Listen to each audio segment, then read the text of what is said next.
Can we trust the reviews and information that we find on YouTube? Hello, Hugo. Have a nice day. So today we are going to talk a little bit about this topic. If, in fact, we can trust the information that we find on internet. And this is due, you know why, probably if you are following this channel. If not, welcome. And I hope that you are going to stay. But today we are going to talk a little bit about the information that we find on internet, and we will do that while I am just going to pick up my kid from school.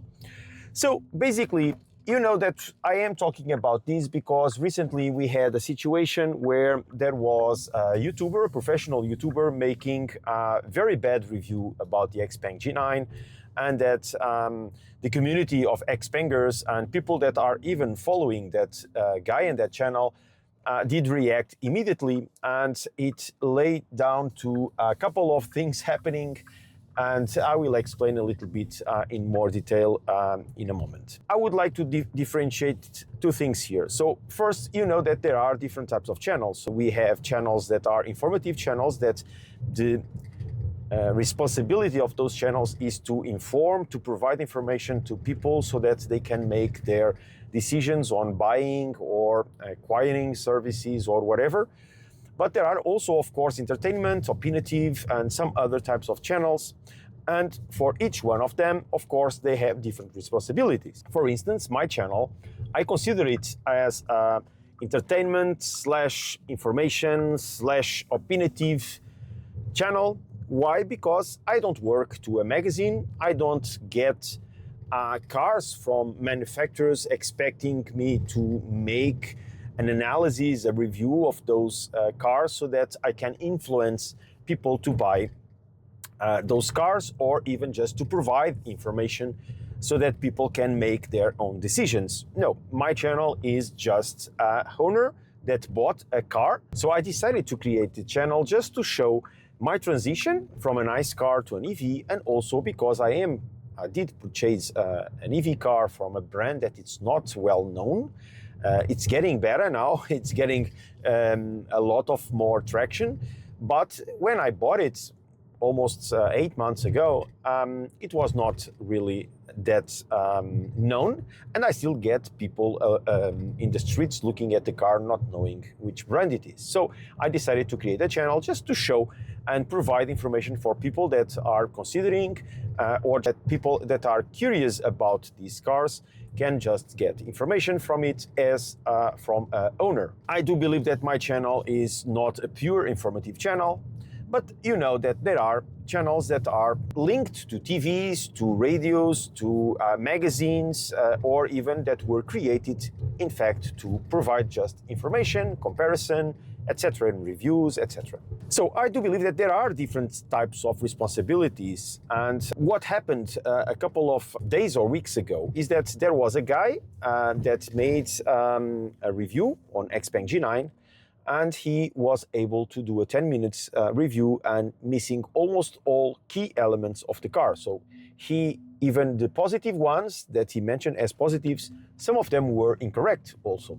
So it was very strange. It was a very strange review. I don't know what happened there, if he didn't have time, if he didn't care, or whatever happened. Everybody was complaining and telling him that he missed the opportunity, because it was the second time that he reviewed the XPeng G9, but it seems that he missed everything again for some reason. And everybody was stating that, and he didn't care. He only replied to the comments on his own channel that were talking good things, but all the persons that were criticizing him, he didn't reply to any, so he just ignored them. So it's a way of managing the channels. I will not say anything about that. I do try to answer to everybody, even the persons that are just haters. I do try to reply to all single comments that I have in the channel. Some people sent me the link for that video. I did a reaction video on that, and of course I tried to tell the truth about every single mistake that he made. explaining what he was the errors and even giving information on what is the reality. What I want to say about this is that, so after that, he just made some addendums to the channel, to the video description, to the magazine or the article. He found out from XPeng users that some things that he said were some errors, but the reason for that was because of XPeng didn't tell him. And then finally, he said that we were just fanboys, and even though that all those mistakes were there, it was just because we are fanboys and we have cognitive dissonance or something like that, as he said. But he is the real one. He is the real person. He is the real professional. What I want with this is not bashing him out again, because I think he did it already by himself. Discuss a little bit about the information that we find on internet. And why is that? Because I imagine if I was just a person without any knowledge about XPeng, going to that prestigious brands that does a lot of reviews and professional work, explaining things about cars and not only that, so all technology, I would go there to find more information, and maybe I was with a short list of cars and trying to decide which car I should buy. And then I saw that review. I took his words as granted. I took his words as the correct ones, and I would scratch immediately XPeng G9 from my short list because, well, guys, the car was deadly bad because so many mistakes. He was really irritating. So it's crazy. The reality is that with his mistakes, he may be misleading viewers. And if there are persons that are going to see that video, I think that video had already 17 or 18,000 views. So there are a couple of thousand users that really think that XPeng G9 is like that, as he described, as he pictured in his video. And so I can imagine that how bad this can be to brands and to also owners and persons of interest, because there is one single guy that made, I don't know why again, I don't know if it was by mistake, by ignorance, because it was a bad day. I don't know what happened, but one single guy can mislead a lot of persons. And now you can just take this out because that is a very local channel, but you can see that there may be channels around on YouTube that are more international, that are trying to focus on more countries and that are misleading the viewers.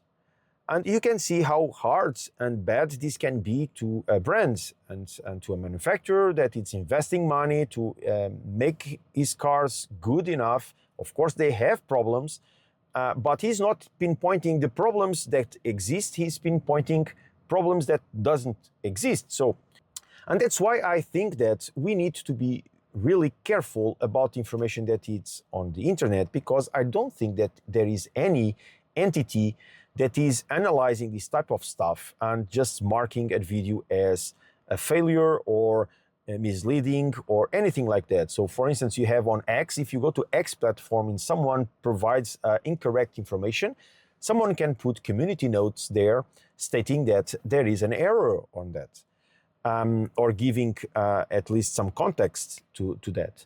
But on YouTube, I don't see that. So I do believe that YouTube needs to implement that type of stuff, because then you can have channels like these misleading a lot of people.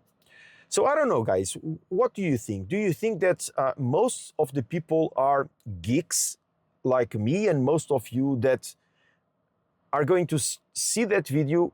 Imagine again that you don't know nothing about XPeng, because the people that are in my channel that probably are going to see my video are XPeng users or XPeng enthusiasts or people that are considering buying an XPeng. You already know a lot about the car, because if you are a member of this community, you already have a lot of information about XPengs.